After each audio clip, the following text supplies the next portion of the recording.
What the Friday? Hello, everybody, and welcome to the craziest week yet. It's a pretty crazy week. Pretty Super crazy. week. People are crazy. Yeah, we usually do What the Friday on Friday. We're recording this on Saturday. What the Friday it isn't. What the Friday it isn't. But I don't want to relive Friday. So true, yeah, you had a pretty terrible Friday, and we had a wild week. it was a wild week, period. As being Across the board. an American, yeah. So we are jumping into it. So we called this hypocrites, hysteria, and history. And I gotta say, we got some strong opinions. So brace yourselves for what's about to happen. And they're not all ours. That's true. Okay, so this week we had protesters / terrorists, domestic terrorists, storm the Capitol building, and we've got thoughts. Dad has I don't know if you've seen his Facebook post, everybody, but should we read it? Those aren't always the best idea. No, but you've been getting a lot of responses. So here's what I've seen online, and this is why I wanted to talk about it with you, because your response was so different from everything else I've seen. Everything else I've seen online is either Stephen Colbert being like, "These guys are terrorists and I hate them," or the Fox News anchors being like, these people are actually secretly Antifa and whatever, right. You know, which, by the way, both sides just anchoring more of what they believe. Yes, I would like to say that if you didn't know already that they said that facial recognition software had said that it was Antifa, and then the facial recognition software said no, but we did see two neo-Nazis plus at least one QAnon person. So if you believe that, maybe just go look at the actual data from the facial recognition software before you buy into what Fox News is telling you at the moment. Okay, so I don't think it's everybody on. It's just so much of it is entertainment. Your visceral anger, because it is for a different reason than everyone else who's angry right now. Or most everyone else who's angry right now. You know what's pissing me off? Yes. Yes. People are simple. They have absolutely no interest in listening to anybody else. They have no interest in learning anything else. They think they do, but what they do is they go practice the thing you taught me about confirmation bias.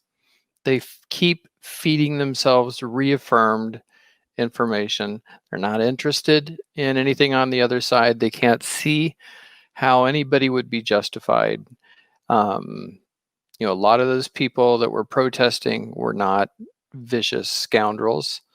The same way a lot of people that protested Black Lives Matter were not vicious scoundrels. They're on behalf of Black Lives Matter, not against Black Lives Matter. Yeah. There are bad actors on both sides. Those actions were completely different. They were motivated differently. In my post, I was not trying to say or take a position on any specific item. What I was really sick of was people going back to the same flippin' trough to eat the same flippin' food and say that they knew what the food tasted like in a different trough. They know everything. Why do they know everything? Because they know only what they know, but they believe that they know everything. They're not willing to go learn anything else. They don't really want to understand anything else. They can't see how one group might feel differently than another group, or one part of the country might feel differently than another part of the country. Everybody's so sure that they know everything. And they don't. They don't know what it's like. They don't know what it's like, just like moving from Iowa to moving to New York. I truly felt like I had a pretty good grip on things and I understood things. And I know cultures are a little bit differently, but things operate a lot differently here. The experience here is completely different. And I'm an old white male. My experience is totally different than what it was where I came from. Just you can't fathom it. And I remember coming here, visiting, and thinking to myself, it can't be like, whatever. It can't be that bad. It can't be like that. And then you get here and you're like, wow, I just saw that. I just saw this happen. I see. What's an example? What's an example? What do you mean? I don't want to. I'm afraid to get into I will get into an example when it comes to local government. Okay. I don't want to get into another one because people can pick it apart and say, well, it doesn't matter to them. It's just a thing. But here, where we come from, go ahead. I can say that I witnessed you when I was really young. I witnessed you eviscerating Bill Clinton and hating every Democrat and all the jokes about Democrats being stupid. And as I got older, you got older, and especially after you moved, you stopped doing that and started being like, actually, now I'm getting multiple news sources, and now I'm thinking I was kind of wrong about that. And now instead of being a diehard to one group, you're like very back and forth about depending on the issue, and often even within one issue, not agreeing fully with one place. And I think that's because you left where you were at, where you had a firm belief, came here, and now you're like, well, even if I'm fully convinced of the opposing belief, I can't be a diehard to it because I remember being a diehard in the past. And really I remember being wrong. Yeah. And I struggle with that. And that's so outing myself. When you were a little girl, I was incredibly conservative and thought I lied on some moral high ground. And I remember all of the people that were around me felt the same way. We all got the same input. We all watched the same news. We all talked about the same thing. We all reaffirmed each other all the time. But it didn't feel like that. It did not feel like that at all. That's the important thing to say. It didn't feel that way. It felt normal. It felt like everybody feels this way. Everybody thinks like I think, but that's because everybody in my circle did feel that way. Even though there was outside information telling me that it's not that way, I disregarded that. Well, that's wrong. That's just not, those people are just stupid. Right. They don't understand. If they were as knowledgeable as I am right now, if they knew everything that I know right now, they would feel like I do, which was not true. And which is exactly the way the people who didn't agree with you felt. If you knew what they knew, you would believe what they believed. Right. And they are right to a certain degree, as were you. To a certain degree. As in, if you're surrounded by the same people and you have the same input, then you do tend to have similar beliefs. Right. Anyway, you went from being that to... I tried not to swing the pendulum all the way to the other side. I all of a sudden I was just terribly unsure. Yeah. It was like, oh wow, how blind this kind of stuff does happen. And I just saw this thing happen that I would have thought could never happen. And I'm seeing these people like this. And then to pick on my own circle, my own old circle of friends, you cannot have taken that position with Bill Clinton and not have a moral problem with not taking a position like that with Donald Trump. You can't do it. You can't say, well, it's different because Donald Trump's on my side of the political fence. Yeah, or just it's not different. It's not. And it frustrates me. Well, your comment about being unsure and uncertain, I think, is the only way, ironically, to lead well and to make good decisions is being able to see the other side and be uncertain. And the reason that's so ironic is because it feels great to hear somebody say, this is what we're doing now, and I'm confident about it. But almost everybody on both sides thinks the greatest president we ever had was Abraham Lincoln. And are countless stories like this, but one that sticks out is he was talking to his general. His general comes in and says, may God be on our side. And Abraham Lincoln pauses and says, may we be on God's side. And that, even in an issue like slavery, he was still like, I hope we're doing the right thing. And I am constantly questioning and thinking about, are we doing the right thing? And I'm trying to get other input.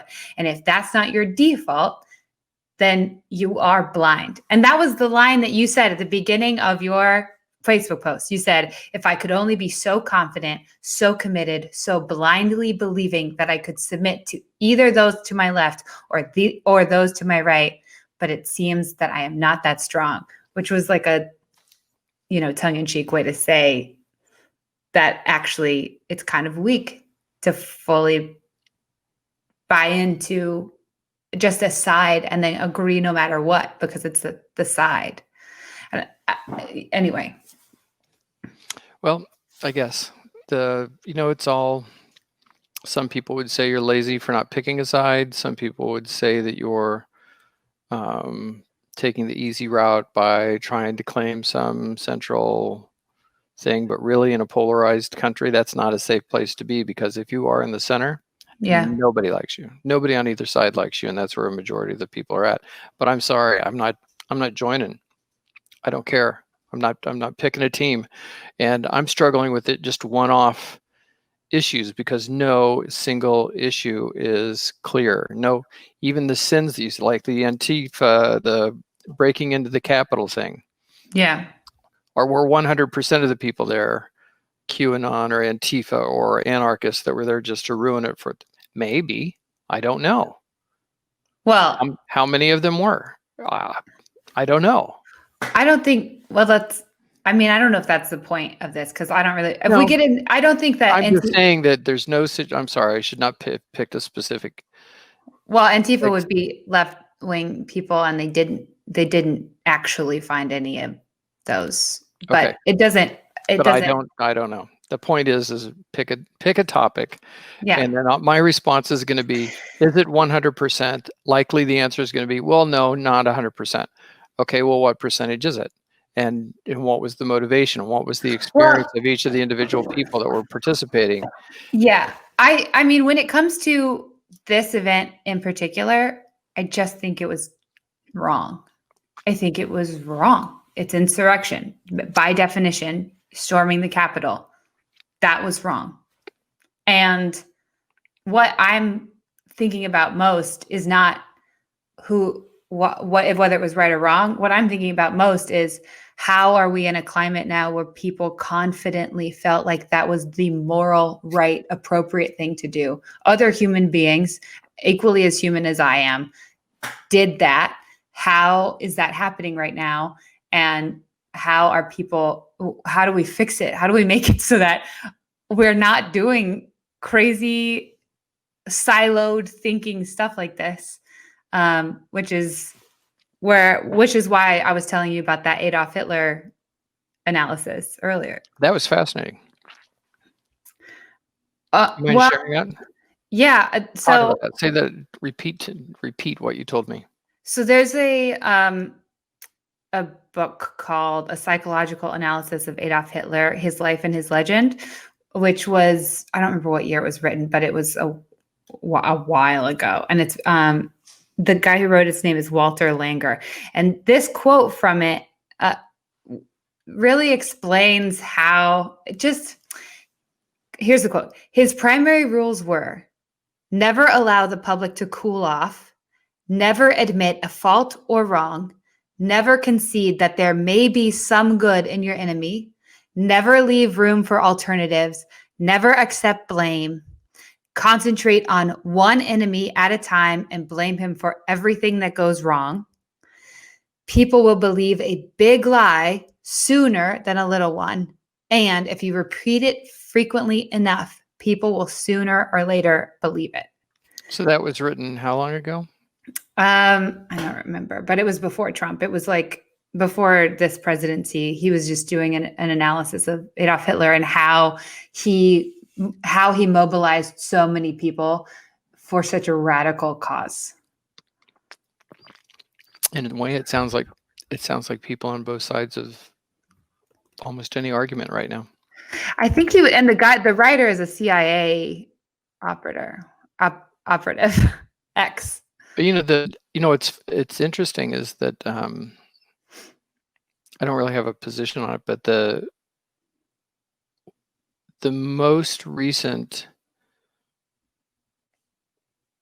events. So, for example, right now, everybody's focused on the siege of the Capitol and the bad actors in that process.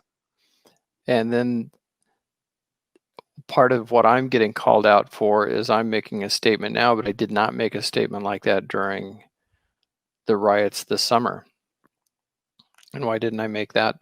Why didn't I say something then? But then you can keep going back, and it's like this pendulum keeps swinging, and it never ends. So how far back do you go? Well, okay, I didn't take a stance on that. What was the thing that happened before that I didn't take a stance on? And the thing before that I didn't take a stance on. And as they're happening left to right, conservative to liberal, Republican to Democrat, they just keep swinging. And it's like, well, at least we didn't do that. Well, at least we didn't do that. And it's just this high schoolish pushing match back and forth, and it never ends. And then when you say, like right now, this has got to end. Why? Because, well, a siege on the Capitol kind of is a capstone event. That's it's not truly violence born out of protests for human rights. It's violence born out of wanting to change the government. Yeah. So it's a bigger deal. So, at what time is it okay to be engaged? And I want to be really clear. I truly have dear friends all across that spectrum. And that's, me too. And that's really what hurts me, is that I know them, and I know what they tend to be like. And I know that they tend to want to be good people, and they tend to want to do the right thing, and they want to, but they've got their own ideas on how to go about that. And I'm not picking a side, which is probably the problem. But I know personally that the more I'm exposed to, the more people I talk to, the more sides of the issue that I actually get to hear their side, the more I realize I didn't understand the bigger picture. I think picture is a good analogy, because it's like we didn't understand that specific part of the picture. I mean, it really is one group of people, or different groups of people, are focused on very different aspects, and those the only aspects they're looking at. So Sam Harris had a podcast, and he was talking about, I think it was him. He's a philosopher and neuroscientist. And he was looking at, okay, what makes somebody Republican and what makes somebody Democrat? Because in general, like, what's the main trait? And it's really, if your primary objective in your, just by nature, is safety and security, you're more likely by a landslide to be Republican. And that's what you think of when you're looking at a situation. You're thinking, how secure and understandable and clear is this? And if your number one priority is like equality and human rights and love, like, I want everybody to get along really well, and I'm agreeable. Like, if you're high in agreeableness, you're probably a Democrat. If you're high in disagreeableness, then you're probably a Republican. Like, these personality traits. Disagreeable? I don't know. Is that the right word? It's not the right word. It's the opposite of agreeable in the big 5 personality traits, which I'm not well versed enough in to remember, but I can Google it. But basically, if being agreeable and getting along is your primary goal, versus your primary goal is not being taken advantage of. I mean, that's how I would explain it. Like, if you're I think we all want to be good people, and when none of us want to be taken advantage of. But the percentage that those two weigh, like, hey, I'm not going to let you take advantage of me, and hey, I'm going to be a good person, it's unhealthy if either one is too extreme. And I think that Democrats in general are like, I'll be a good person, which means let everybody in, and then you let the murderer into your home because you want to be kind to everybody. And the person who's like, I'm not going to take advantage asking of. for so much trouble. No, I'm saying like it's extreme on either side. Okay. I'm not saying that. I tend to be more on that side of like, let the murderer into my home. He's the person too. He deserves to have a good meal. And I recognize that that's a fault that I probably need to balance out. So yeah, you and I would feel differently about that. I know that. Did I just dig a hole? I feel like I just dug a hole. Is that what happened? Damn it. Oh! I was trying to say that we don't understand each other, and now I regret speaking at all. So that happens. But that's a great segue to a different tack on this. Great. It's impossible to communicate even the whole tapestry of a topic effectively. And it takes friendships and caring and making the world a better place takes a lot of time and patience. And it takes understanding. And it also takes not, like if I say something, not thinking that that's 100% me, that I feel that way through and through. If I make some offhand remark, probably while I'm driving, because it's if I ever get mad, it's while I'm driving, especially here. Yeah. But anyway, it's, I think, I've got friends that I've had for 30, 40 years or more. And if I just met them on the street today, would we still be friends? Maybe not. But the fact that we've been friends that long, you just really know the texture of their character, and you know that there's so much good in there. That's what I love about our Burch family reunions, is that we're very different, and a lot of other people can't get a grip on how that can work, but we can pull like 30 people together and all stay in the same house for an entire week and spend almost 24 hours a day for that entire week together and never have a fight. Yeah. And that's from the most liberal to the most conservative, different religious beliefs, whatever. And we're all like, okay. And you do touch on politics. You're just like, we do. It's not like we don't talk about it, but after a while, it's like, we're not getting anywhere here. What's the point? Yeah. Like, no, not really. Yeah. Moving on.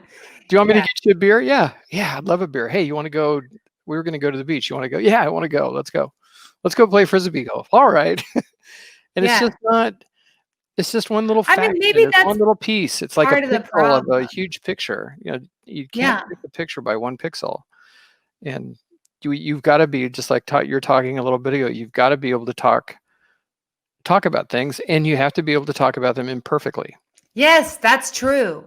How would you ever have any idea come to clarity if you can't speak about it and be wrong? Like, you can't know. We outsource our sanity and our moral correctness. We outsource that to the people around us because you can only do it so much yourself. But once you see somebody's face when you say something or hear their response, then that's when we go, oh. We see the idea through somebody else's eyes, and we can't do that unless we can talk. Mm-hmm. And if we're going to all be, most of us are terrified to say a lot of things because we're like, well, this is, now people are going to hold me to this as if it's what I believe forever. And I'm really just trying to be better, Right. It's always a little like this.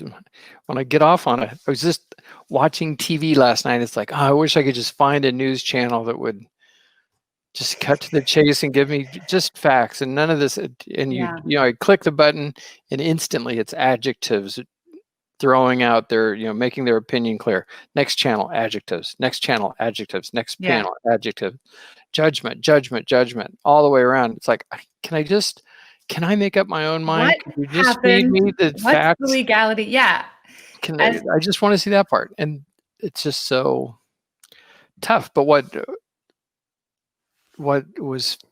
does get me is that in that I wrote that post quickly. It wasn't really well thought out. It was just what I was thinking at the minute. I just thought it's like two big groups at a slop bucket eating their stuff and feeling like that's all there was in the world. And they're, so it's driving me crazy. So I wrote that post pretty quickly, but then in reading the comments that come after it, I'm not shocked in a bad way, but I'm like, wow, that didn't even enter my mind that way. Like where's that? What? Yeah.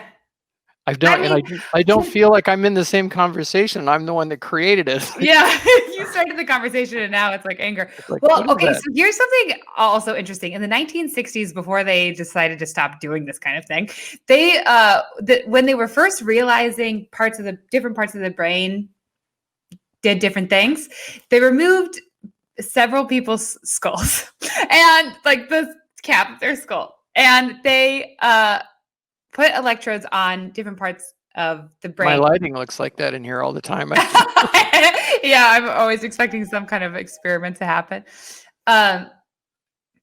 Anyway, so this skull cap is removed. Okay, they're putting electrodes on different parts of the brain. And when they were doing that, it was an awake surgery. And they were having the respondents respond as saying, here's what this feels like, right? The subjects were asking the testers, the scientists, the researchers to keep hitting this one spot over and over again. And you would assume that one spot is like the same place you get a high when you have sugar or happiness or love or oxytocin, like all of that stuff.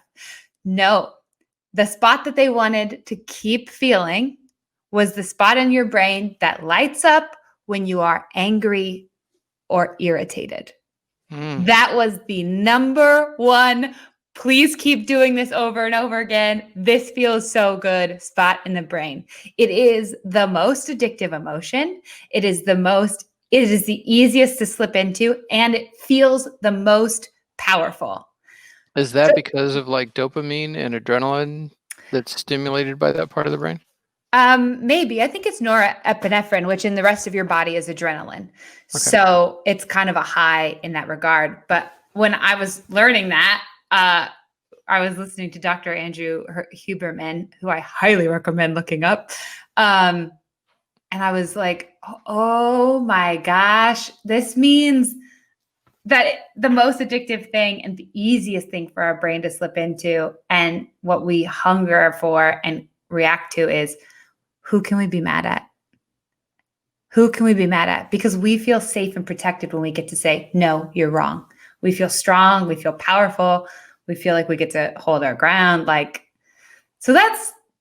interesting. Maybe people on the East Coast are more liberal because they drive and they get that out while they're driving. When they're social, they're not as much that way anymore. But no. I'm saying liberals, and I'm saying everybody. I don't think that Republicans are angrier than liberals. Yeah, but I don't think that's the way it worked. I think everybody likes being. That was not a well thought out comment. I was just thinking about how mad I get when I drive. And then when I get home, when I'm inside, I'm happier. But when I'm not driving, it's like, oh my God, these people, they can't drive. You also get angry when I'm driving. I do. Because I drive like I'm high. You do. It's amazing to me. It's like, well, that light turned green quite a while ago. I don't care. Who cares if there are lanes on the road? They're just kind of like general guidelines of where you're kind of supposed to be. If you're actually watching and if you're serious about it and thinking about what you're doing, you're a great driver. Yeah. Having a conversation with you while you're driving is never a good idea. I am not a very good multitasker. Yeah. I'm just real chill. And also I don't get annoyed like when people cut me off or whatever. I'm like, oh, okay. All right, buddy. Yeah, okay. I'm not really worried about it. And also I feel like I probably did the same thing to somebody else. Like I don't, it's not a big deal. I'm the chillest. And you're like, I have a personal responsibility to be the best driver I can be. And, I'm in a big, heavy vehicle. I got to take that responsibility seriously. And I'm like, I think we're all fine. Hippy dippy. Play some reggae. Let's go. Like, no, it's not that bad, but you can change lanes unexpectedly.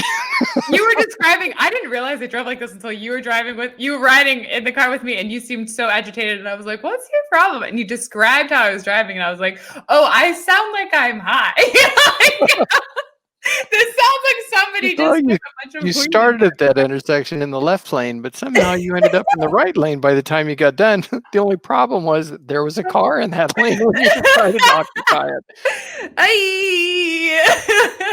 I need a Tesla ASAP. I need a car that will drive for me. I am not to be trusted on the road. Oh, thank goodness when I'm old, everyone will have. But you've never had an accident. I have not. That's true. You told me about. No, I'm not. I'm not.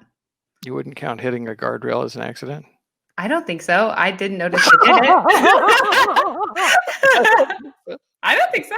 I didn't notice I did it until you were like, there's a scratch all the way down your car. But I was in high school at the time. So I feel like it's been a long while. I was in high school. You've done some crazy driving in the city when you were in your early 20s. Yeah, but that you can't multitask. Trucks. Yeah, I know. I moved here and they were like, we need somebody with a license to drive this truck through the city. And I was like, I have a license. I can do it. There's no idea what I'm volunteering to do, but I'll do it. Other people can do it. I can surely figure it out. I know why that works now, though, because people really can't drive in New York. I have a feeling they come from everywhere and they don't have the training. Like we had great driver's ed training growing up. Yeah. Where you actually go with an instructor and you spend like 6 months doing this stuff and you're driving around, you're learning when to turn your signal on and everybody knows you. So you're responsible and you can't, if you screw up too much, they're like, everybody knows it. It's like, more watch out, don't drive next to her. Cause if you see that Tahoe, just get away. And everybody knows, but here it's craziness. And I used to think that it was like a cultural, I was nervous that I had to learn the cultural aspect of driving here. It's like, no, you just really don't know how to drive. Yeah, you have no idea when you're supposed to turn your signal on. I don't even know that you know that there is a turn signal in your car. That's actually probably true for some people. That's funny. So it's like minnows swimming up a creek. They're all just kind of going where they go, kind of heading the same way. I think this is okay. If you don't like it, you just honk, and people are like, "Oh, maybe I'm made for driving here. I drive like everybody else." You'd be much better off in Manhattan. People help you drive better in Manhattan because they yell at you. Yeah, they honk at you. Yeah, I legitimately say thank you when people honk at me. They honk at me like, "Oh, thanks, I missed the light." Thanks, man. Because it did. Sorry about that. Next time around, I'll catch the next green light. Sorry. I'll do better. Okay. Anyway, let's wrap here. We've been talking for too long, and we lost. Well, it was a great conversation. I'm sorry I don't know if that stuff embarrasses you. And two, if I have any friends that are watching this and you're a little pissed off at me, don't throw the baby out with the bathwater. I'm not embarrassed. I don't know why I would be. I'm confused by that comment. Your mom used to be embarrassed. I used to write letters to the editor, and she'd be like, "Oh God, here we go." Oh no, I love it. I love it. I think most people are too afraid to say what they think and what their opinions are, and that people are so afraid to make enemies that they don't give themselves an opportunity to grow by putting thoughts out there that may be hated or loved or, get some kind of response. So no, it makes me proud when you write stuff. Even when you write stuff I don't agree with. I'm proud that you do it. So tell me, especially as Related to Instagram and We're at Facebook. 35 minutes now, but okay, I'll answer your You question. can turn it off. Why is it that people don't go to the messenger side of the app to have a conversation? Why is it why do people never leave the thread to actually individually, personally reach out and ask a question? I think they do if you do, but if you post an article, which is essentially what your Facebook posts are, Mhm. then you're saying, "Hello, I'm talking to an open forum. I would like to have an open forum about this." It's like having a city council Okay, meeting. And if you were in a good group answer. and then you Good said answer. something to the whole group and then then you're like, "Hey, why didn't you pull me aside and remove me from the group to talk about this?" Well, some of them, yeah. Well, that's a really good point. I had not really thought about that very clearly when I asked the questions. Now, that's exactly true. Okay, great. Glad we got that cleared up. But there's some of those things are, it's like, I don't know. It feels like you should have this higher level general little thing, and then it's like, okay, well, why do you really feel that way? And then I feel like it ought to go off to, because the person asking the question, or whatever you get into is going to be very nuanced to the two people in the conversation, and bore everybody to death in the rest of the conversation. So it just seems like maybe that would be a good thing, or maybe invite somebody, say, hey, if you want to talk about it, specifically what you want to talk about and what you're after, then let's talk about it. But I like that it happens in an open forum, and I like people who are bold enough to say those comments not anonymously in an open forum and discuss back and forth. I'm okay. Well, obviously, I'm okay with that. Clearly, I just think it's great. It I just helps me worry about understand. boring everybody to death there, because there's times you get into the Well, stream then and they go, oh my scroll God. away. They scroll away. Like right now, we lost everybody. Okay. No one's listening anymore. Who cares? That's right. You can see how many people are watching in the moment, can't you? I can. We haven't lost actually everybody, but our numbers have significantly dwindled. Okay. So let's go now. It's 37 minutes. This is our longest one. Ay. We can really talk, huh? Yeah. Okay, now we really have lost everyone. Okay, let's go. Thank you for joining us, everybody. Thank you for joining us on What the Friday. And I hope you have a lovely whatever day it is that you're listening to this.